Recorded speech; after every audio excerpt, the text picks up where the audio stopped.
এরা সাধারণ না হয়েছে। পরে ওনারা মেডিকেল নিয়ে গেছে, মেডিকেল নিয়ে পলাইছে। আম্মুরে ফোন দিছে, দিয়া বলতেছে যে আম্মু করে তো আমাকে নিয়ে যাও।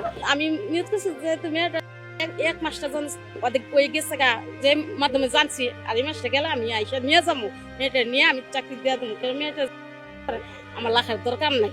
মানুষ বা যেটাই হয়েছে তাকে এখানে মানে ঢাকা মেডিকেলে রেখে গেছে, এই যে গোপন করার চেষ্টা করছে, এটাই তো বড় অপরাধ।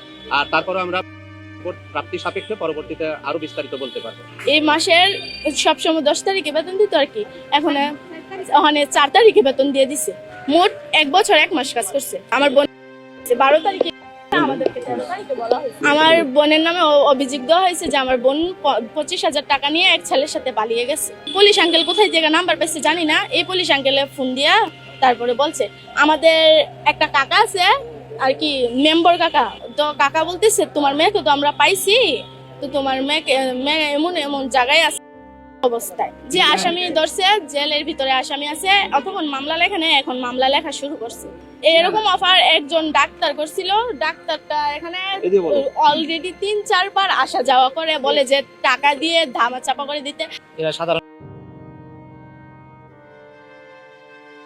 পরে ওনারা মেডিকেল নিয়ে গেছে, মেডিকেল নিয়ে পলাইছে।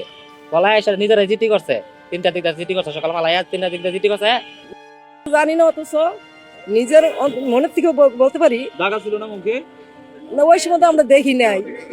মানে আমরা মামলাটা যখন করছি তখন কয়েক আপনার মামলার মধ্যে যখন লেখছি বলে পাইছে, আপনারা কি জানেন আপনারা এই মিথ্যা অভিযোগ দেন কেন? আমি তো বলতে পারি না, অবশ্যই আমরা বলতে পারি যে তোমার আজকে 5 দিন হয়ে গেছে পাইনি আমরা।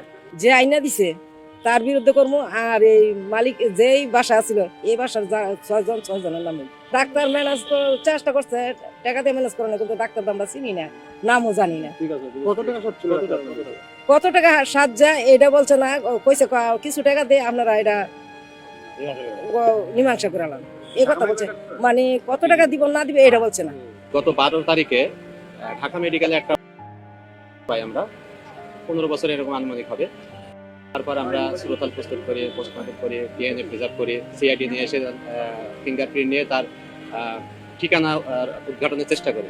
পরবর্তীতে আমরা এইটা নিয়ে ব্যাপক কাজ করি। আমাদের রমনা ডিভিশনের একটা টিম, তারা তথ্য প্রযুক্তির সহায়তায় বিভিন্ন জায়গায় অনুসন্ধান করে আমরা পরিশেষে জানতে পারি যে এই ঘটনাটা সিদ্ধিরগঞ্জ থানার সানারপাড় এলাকায় ঘটছে। আমরা সেই মোতাবেক এই তথ্য উপাত্ত নিয়ে আমরা আসামি গ্রেপ্তারের চেষ্টা করি, আসামি গ্রেপ্তার করি এবং আসামি আমাদের হেফাজতে আছে। এই বিষয়ে মামলা প্রক্রিয়াধীন।